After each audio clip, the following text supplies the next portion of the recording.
The Man United of old, the Ferguson era, is well and truly dead. The only thing that still exists from that era is all the trophies, all the bragging rights, all the magnificent history. But here's the kicker.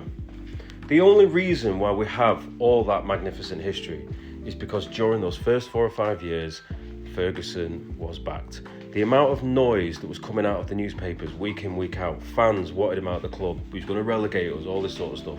But the board didn't listen to it, they didn't bow to it, they continued with the plan because in their eyes, there was observable metrics that showed it was going in the right direction and they had a plan.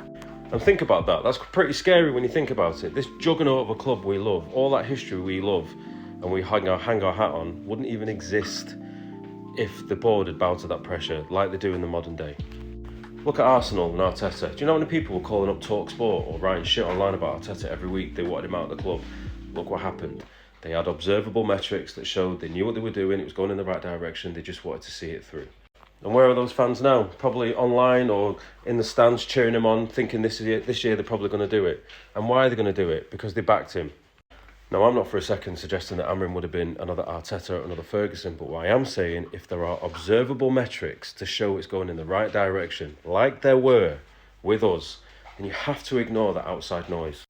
Because fans, especially online, can get so emotionally reactionary that occasionally that reaction and the wants from their emotional reaction doesn't carry enough logic. So to make big decisions based off that noise makes no sense because all you're doing is you're hurting your long-term prospects and your long-term plans. And us as fans keep suffering because we go on this emotional roller coaster that never seems to end. And don't forget as well, there are a tremendous amount of accounts online who just farm rage bait for engagement. They don't have the best interests of the club at heart. They want you to get riled up. They want to spread negativity because unfortunately, being the juggernaut of a club we are, that negativity will pay their bills. So they don't have your interests at heart. They don't have the club's interests at heart. They have their own interests.